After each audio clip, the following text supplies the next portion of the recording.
Seguimos hablando de que Dios no murió por nosotros. El que murió por nosotros es el Hijo de Dios. ¿Por qué? Porque Dios no puede morir, porque Él es eterno en sentido absoluto y porque en Él se sostienen todas las cosas. Apocalipsis capítulo 4, versículo 11 dice: Señor, digno eres de recibir la honra, la gloria y el poder, porque tú creaste todas las cosas y por tu voluntad existen y fueron creadas. Si Dios hubiese muerto, pues entonces su creación hubiese desaparecido. Y el Salmo 90 dice de que Él es eterno en sentido absoluto. ¿Por qué? Porque Él no tuvo principio y no tendrá fin, por ser eterno. ¿Por qué tenía que ser Cristo? Hoy vamos a ver el rescate y la liberación. Base bíblica que impide que el hombre pudiera dar un ser perfecto y que muriera por nosotros. Salmo 49, versículos 7 y 8 dice: ninguno de ellos podrá en manera alguna redimir o rescatar a su hermano, y le hará Dios su rescate, porque la redención de su vida es de gran precio y no se logrará jamás. Entonces la redención y el rescate se tenía que pagar un gran precio, y la humanidad no podría pagarlo. Ahora, Dios buscó esa opción, que la misma humanidad proveyera su rescate, pero no lo halló. Ezequiel capítulo 22, versículo 30 dice: busqué entre ellos para que estuviera en la brecha a mi favor y no lo hallé. ¿Por qué? La imperfección imposibilitaba el rescate. Salmo 51, versículo 5 dice: en maldad he sido formado y en pecado me concibió mi madre. Un hombre y una mujer da hijos imperfectos, porque la imperfección se hereda, pero se tenía que dar como rescate un ser humano perfecto. La salvación es el rescate, que es la liberación. Un secuestrador le quita a una persona la libertad y lo hace por una ganancia. La palabra salvación quiere decir rescate. Un precio. ¿Cuál fue el precio para nuestro rescate? Fue la vida perfecta de un hombre perfecto. Pablo dijo: ¿cómo escaparemos de una salvación tan grande? Hebreos capítulo 2, versículo 3. La historia de Atahualpa. Cuando los españoles llegaron, Francisco Pizarro, encontraron una gobernación llamada los Incas.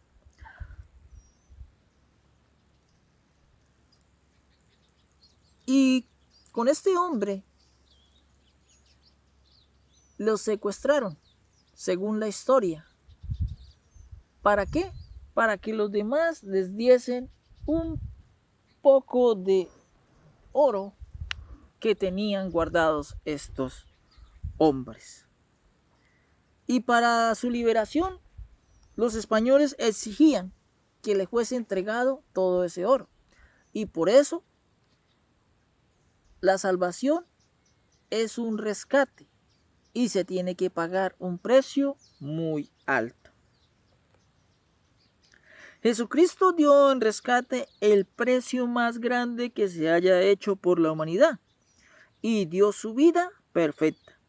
Primera carta a Timoteo capítulo 2 versículo 6, el cual se dio a sí mismo en rescate por todos, de lo cual se dio testimonio a su debido tiempo.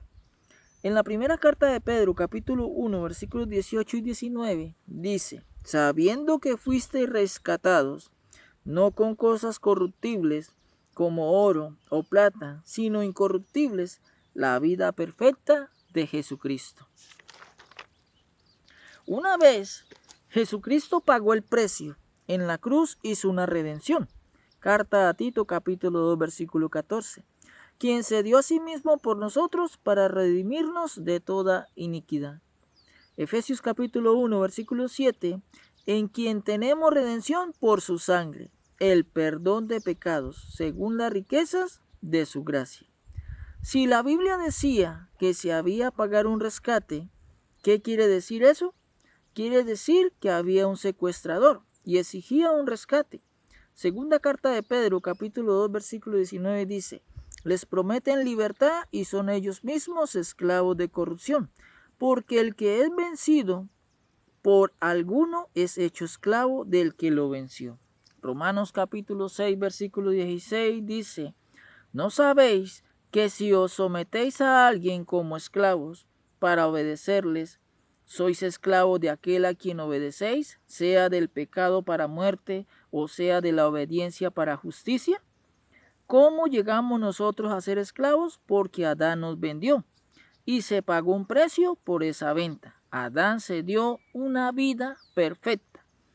Y en la segunda carta a Timoteo, capítulo 2, versículo 26, dice, y escapen del lazo del diablo, en que están cautivos a voluntad de él. Satanás nos tiene cautivos. Como el hombre no pudo proveer ese rescate, entonces Dios dijo, yo lo coloco. En Éxodo capítulo 21, versículo 24, dice que se debe pagar vida por vida y ojo por ojo. La ley de la retribución y la ley de la composición. De la recompra, tal vez la vida de Adán no es tan grande como la proporción de la vida de Jesús. Pero como Dios es tan grande y nos ama tanto, que quiere recuperarnos y pagó el precio en rescate por todos nosotros. La sangre de Jesucristo y éramos libres. Adán falló y nos vendió a esclavitud, a Satanás. En esa venta que se perdió una vida perfecta, Dios nos ama tanto que quiso recuperarnos. Por eso se le exige un rescate para hacernos libres. Se le exigía un rescate. El precio de ese rescate era la vida de un ser humano perfecto, porque quien nos vendió era perfecto. Para recuperarnos se exigía una vida perfecta. ¿Quién debía proveerla? La humanidad. Pero la humanidad era imperfecta. No podía dar un ser humano perfecto. Ya había una imposibilidad. Sino el único era Jesucristo. Y lo hizo voluntariamente. Y para esto tenía que convertirse en hombre. Hebreos dice que me preparaste cuerpo, pero sin pecado. Hebreos capítulo 10, versículo 5. ¿Qué esclavo no quiere ser liberado? Pero no es así. En la ley de Moisés, en el año quincuagésimo, año 50, los esclavos recibían liberación, pero habían unos esclavos que no querían ser liberados. Éxodo capítulo 21, versículos 5 y 6 dice, ¿cuál es el problema aquí? Que si Dios pagó el precio, que si Jesucristo pagó el precio y hay seres humanos que quieren seguir siendo esclavos porque lo que le da el mundo y sus bienes les parece mejor, ¿y qué pasó aquí? Que si desprecias una salvación tan grande, no habrá nada ni nadie que te haga libre. Diga, soy libre, reconocí y acepté a Jesús como mi Salvador. Cuando conozco la verdad me hace libre. ¿Cuántos están dispuestos a ser libres? Y Atahualpa quiso ser libre y estuvo dispuesto a pagar una gran cantidad entre oro y plata. Y ni con eso pudo ser libre. Porque una vez el Hijo te haga libre, seréis verdaderamente libres. Esto es lo que hizo la simiente, el cual es Jesucristo. La pregunta es para ti y para todo aquel que tenga la oportunidad de oír este video. ¿Aceptas ser libre? Y la respuesta depende de ti. Recuerda suscribirte y visitar mi página de YouTube, La Restauración del Reino de Dios en la Tierra. Recuerda que Jehová Dios te ama, que envió a su Hijo, el cual voluntariamente se dio a sí mismo en sacrificio por ti, por mí y por todos, para rescatarnos, para redimirnos, para liberarnos y reconciliarnos con su Padre. Y nos dio el privilegio de poder heredar en su reino, como coherederos en el reino de Dios, junto al heredero, el cual es Jesucristo. Mis amados en el Señor, Dios nos bendiga.